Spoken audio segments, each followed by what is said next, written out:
Hello everybody, today I'd like to show off my latest puzzle creation. This is the 5x5x7, and this too, just like the previously filmed 3x3x5, is a post-process puzzle.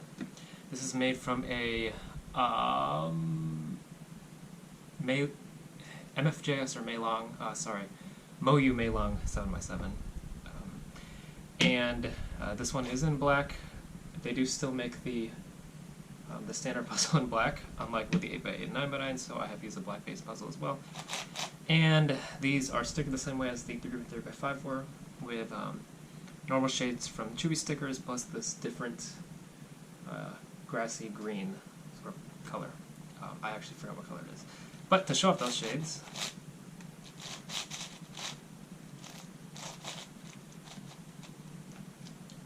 oops, it looks like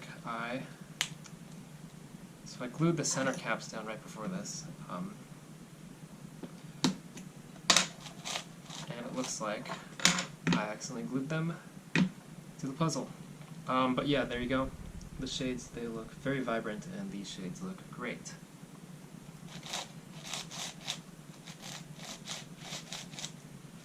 And since this is post-processed, it does not make the swishy 3D printed plastic sound that you normally get. Just for size comparisons, here's a standard 3x3. As you can see, this is a very compact puzzle. I'm very glad that MoU/MFJS has started making these smaller, puzzles. That way that we can mod them into these very compact puzzles with extensions. And just for fun, here's a 6x6x8 right next to it, so the next puzzle up. And as you can see, it's barely smaller, which is great because it still maintains the sort of size order, where this is a small order puzzle and it's also smaller in size. And both of these are still able to be incredibly compact. And here's that, just funsies, here's that 3x3x5, which is also just barely smaller, which I think is great. And I haven't made a 4x4x6 yet, but I do believe that will be slightly smaller than this. These puzzles, honestly, they all end up being about the same size. But, you know, I think it's great that they can be compact. So more into the turning quality.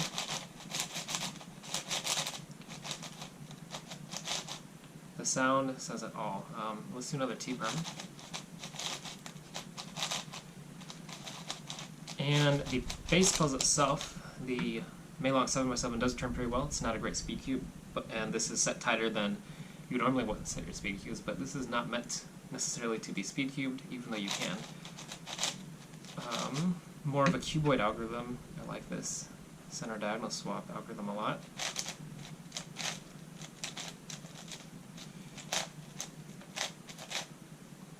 There you go. And again,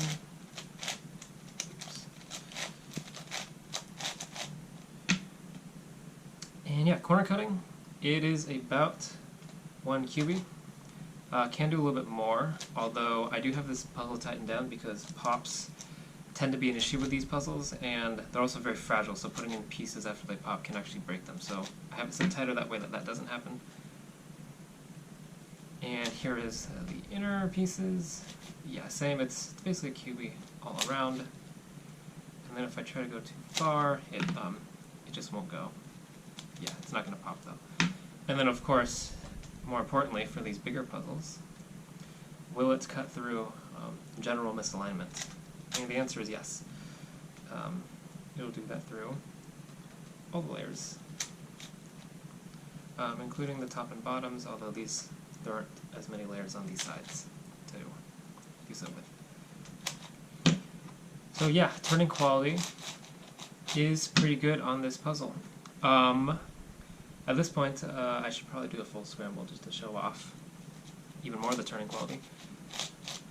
So, in order to scramble this, I'm first going to not shapeshift it. That's how you get a proper scramble with these shapeshifting towers.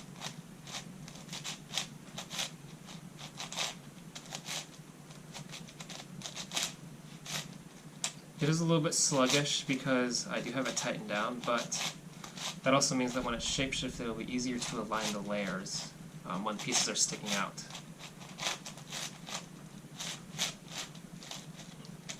But regardless, it does still turn pretty good.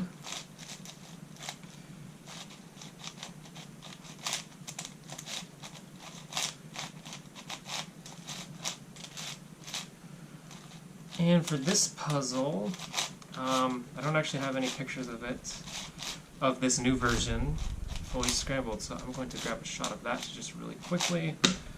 As per usual, these videos are not particularly professional, and I don't pretend that they are. So I will just snag a very quick photo of this. Oh, that looks very nice. And from here I will just continue with the scramble. I did think that was sufficient for a non-shifted scramble, so now I will go ahead and do a full scramble. And this has essentially become a bandaged, not a bandaged, but it has bandaged into a 5x5. So these shape-shifting towers will always bandage into their lowest order. So this is a 5x5x7, bandages into a 5x5. In order to solve it, you first have to resolve its shape by solving the 5x5 stage, and then resolving all the other pieces,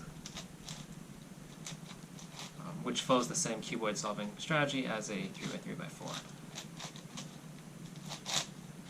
Yeah, even with all the pieces sticking out, turning does remain pretty fluid.